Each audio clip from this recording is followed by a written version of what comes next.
Fala pessoal, tudo bom com vocês? Vamos aqui falar hoje um pouco sobre o atendimento inicial do paciente politraumatizado. Como vocês já sabem, eu sou o Ricardo Pedro, né? Eu me formei pela Federal de Sergipe em odontologia, fiz residência e mestrado na Universidade Federal de Uberlândia. Bom, o que mais cai sobre esse assunto nas provas de residências, invariavelmente, é a escala de coma de Glasgow, mas você precisa ter noção de tudo o que precisa ser feito com o paciente politraumatizado e todo o seu manejo dele até chegar lá no hospital. Depois, quando ele está no hospital, qual é a hora que o bucomaxilo entra em ação, para você dominar esse conteúdo e te ajudar até mesmo na hora de quantificar as classificações da escala de Glasgow. Bom, o que é o politrauma, o politraumatismo? Bom, poli, vários, e trauma é aquela lesão ocasionada por uma pancada, invariavelmente um trauma comum. O politraumatismo são várias lesões no corpo, em várias regiões do corpo, né? E geralmente essas lesões, contusões, ferimentos ocorrem por impactos maiores, né? Então, resultam de ações extremamente violentas. O que é isso? Acidentes de trânsito, automobilístico, motociclístico, espancamentos, principalmente com instrumentos que levam traumas fortes, né? Taco de beisebol, cacetetes, porretes, enfim, espancamento generalizado, várias pessoas, linchamento. Essas coisas costumam gerar politraumas, fraturas e outros danos ao paciente. Bom, outra coisa, quedas de alturas consideráveis, acidentes de trabalho, por exemplo, pacientes que caem em uma trituradora, enfim. Essas são geralmente as causas do politraumatismo, e o politraumatismo precisa de um protocolo para que o paciente tenha uma taxa de sobrevida maior. E o politraumatismo é o grande causador aí por liderar o ranking do número de mortes em pacientes jovens, pacientes de faixa aí de 20 a 40 anos de idade, ok? Bom, o paciente politraumatizado. Claro que a situação é delicada, óbvio. As taxas de sobrevidas não são grandes, mas a taxa de sobrevida pode ficar maior se esse paciente receber uma avaliação sistemática. O que quer dizer avaliação sistemática? Todo mundo que for treinado para ser socorrista ou para socorrer um paciente, né, no ATLS, ele deve fazer o protocolo de acordo com o manda o figurino. Primeiro é o 1, depois o 2, depois o 3, depois o 4.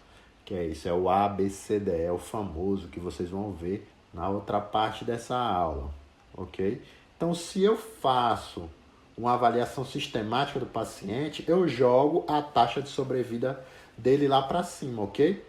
E aumento as chances de agir de maneira adequada, dando preferência para o paciente que está em um quadro mais grave.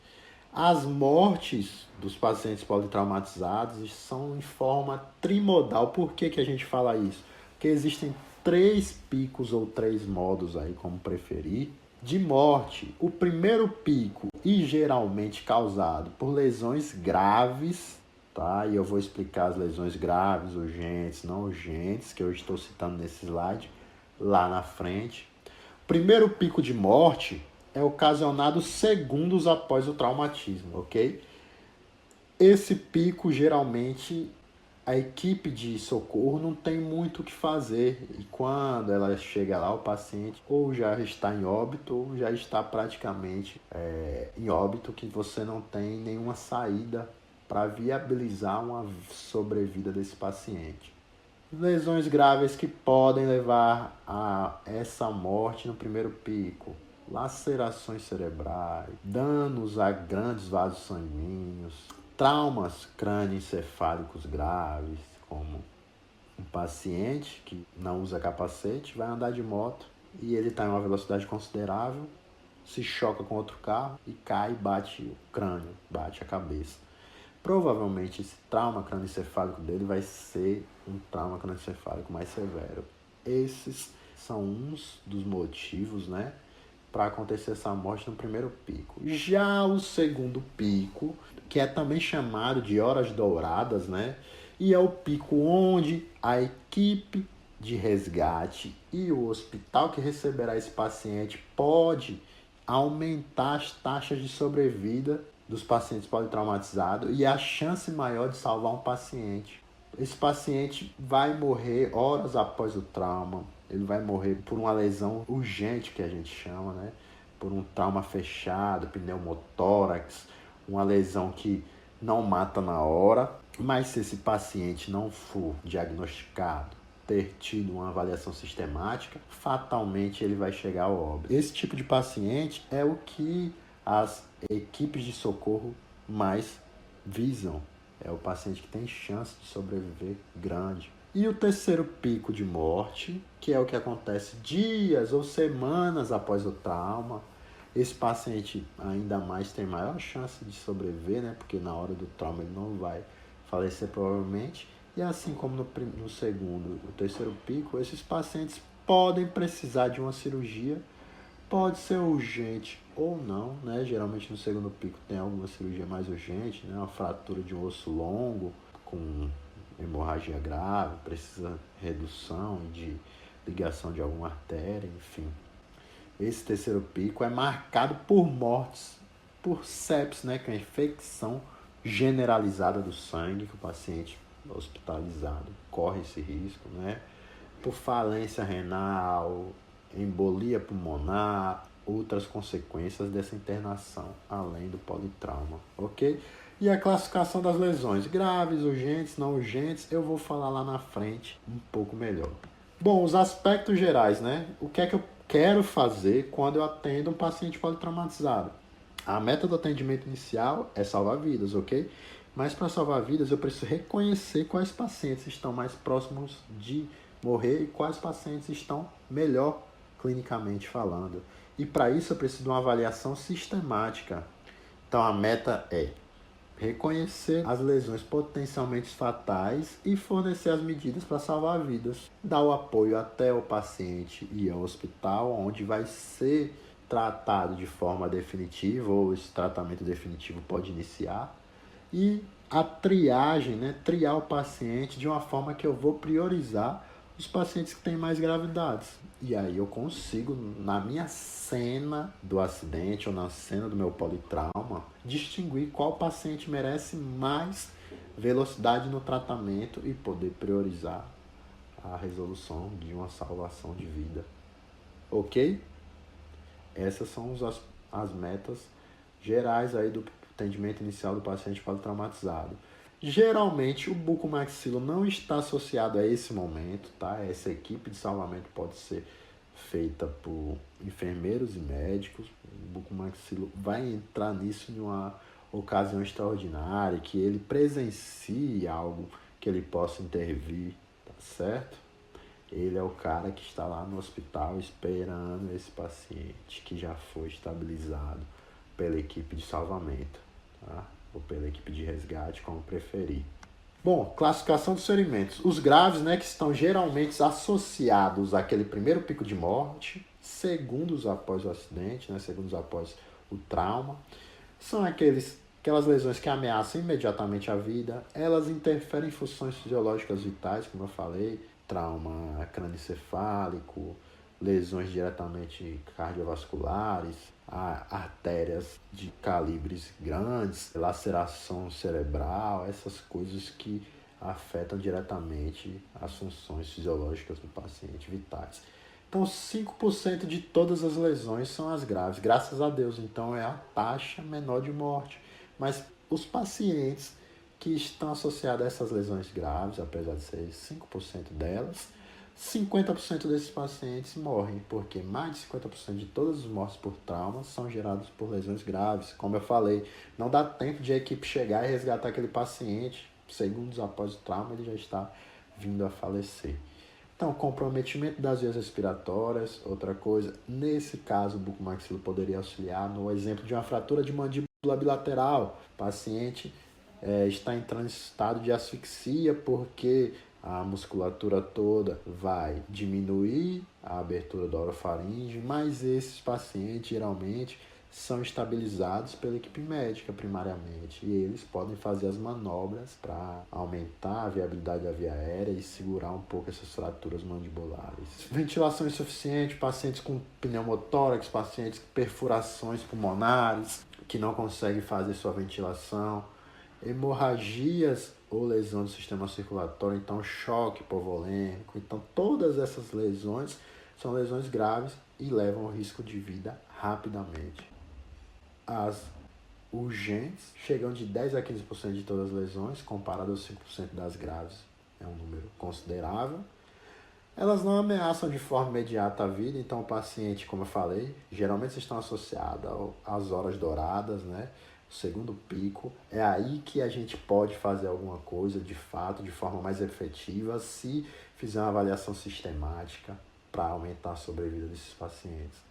Geralmente eles vão necessitar de uma intervenção cirúrgica, mas vai possuir sinais vitais estáveis ou quase estáveis. Aí a equipe de socorro vai estabilizar o quadro para que ele chegue no hospital preparado a receber as intervenções ou ser atendido, principalmente pela equipe da bucomaxilo.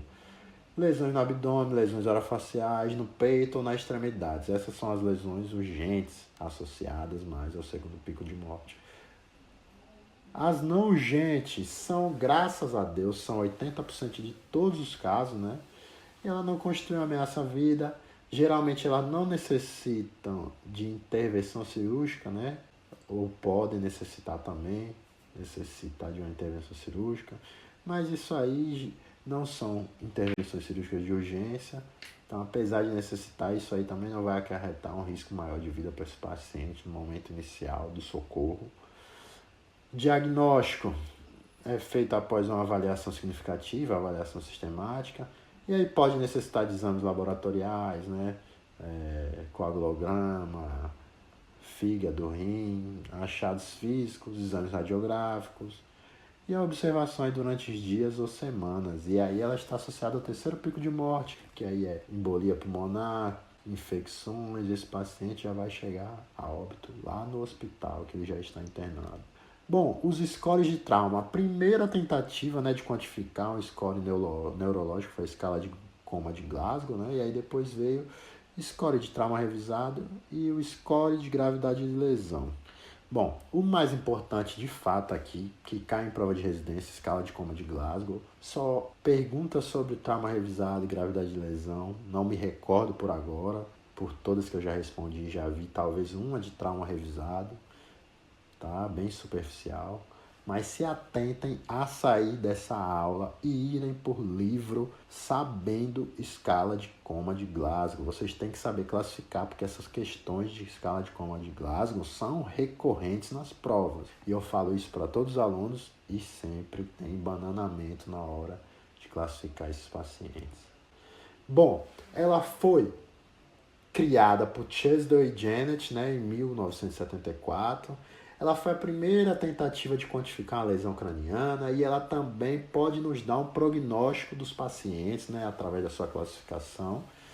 Ela tem como vacilos, vamos dizer assim, né, como desvantagens, ela não avaliar os aspectos secundários, né, como fala, difusores ou lateralizantes, e também aspectos de intoxicação, ok?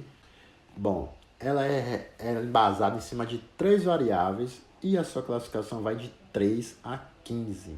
Então, não tem de 0 a 15, é de 3 a 15. O paciente que está em 3 é o paciente que está mais grave. O paciente que está em 15 é o paciente que está melhor. Eu, que vos falo aqui, estou com a escala de coma de Glasgow classificada em 15, ok? Então, quanto menor a classificação em número, pior o paciente está.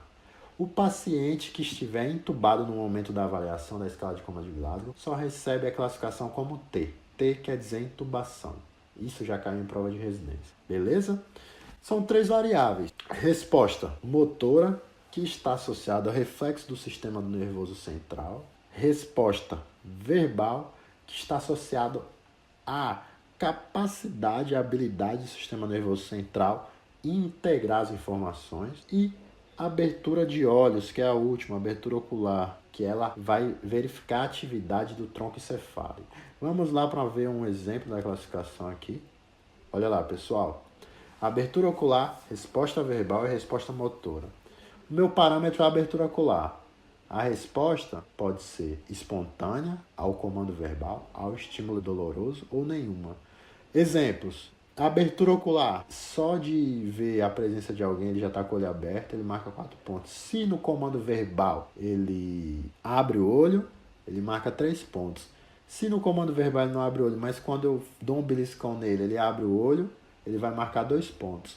E se ele não tiver resposta nenhuma, 1 ponto. Entendido? Então, revisando. Abertura ocular espontânea, 4 pontos. Ao comando verbal, se eu preciso falar com o paciente para ele abrir o olho, são 3 pontos. Se não abre espontâneo e nem falando, só com beliscão, estímulo doloroso, 2 pontos. Se de nenhum jeito ele responde, é nenhuma, 1 ponto. Beleza? Em relação à resposta verbal, se o paciente está orientado e conversando, 5 pontos. Se ele está desorientado, se eu falo com o paciente, ele demora a me responder, se parece um pouco confuso, né? Ele ganha 4 pontos. Se eu pergunto para o paciente alguma coisa e ele me responde com palavras inapropriadas, que seriam isso? Se eu falar, paciente falando de tal, você caiu da bicicleta, que horas? E ele fala, ou xingamentos, ou, meu carro é vermelho, enfim. Uma palavra que não condiz com a realidade da minha pergunta. 3. Sons incompreensíveis. Se eu pergunto e ele murmura, resmunga e eu não consigo entender, 2. Se não responde, 1. Vocês viram que o mínimo sempre vai ser 1, por isso que ao final dos 3 parâmetros, o mínimo é 3. Resposta motora, pessoal. Se eu peço para ele levantar a mão, de imediato ele levanta, 6. Se eu peço e ele não levanta, aí eu vou e belisco a mão dele, ele consegue localizar a dor, né? Tirar minha mão que beliscou, enfim, 5. Se ele só retira, né, nessa dor, inflexão normal, só puxou, 4. E aí vem a decorticação e descerebração. Na decorticação, o paciente vai flexionar na resposta motora. Estímulo doloroso, flexionou, decorticação. Estímulo doloroso, estendeu, descerebração. Decorticação, igual a flexão. 3 pontos na escala de Glasgow. Extensão, igual descerebração. 2 pontos na escala de Glasgow. Não respondeu de nenhum jeito, 1 ponto. De novo, o paciente que tiver o valor 3 vai ser o paciente mais grave. O paciente que estiver mais próximo de 15, paciente menos grave. De 3 a 8, o trauma é considerado grave. De 9 a 12, trauma moderado. E de 3 a 15, trauma leve. Bom, e aí em 2018, né, o Chesley atualizou a escala de coma de Glasgow com a resposta pupilar. Além da abertura ocular, agora eu quero ver qual é a resposta da minha pupila. Então, ele adicionou 3 respostas: inexistente, parcial ou completa. A resposta da minha pupila inexistente é pontuação 2. Ela é parcial, um olho abre, o outro não, ou uma pupila responde a outra não, 1. Ela é completa, 0, ou seja, pupila respondeu 100%, 0.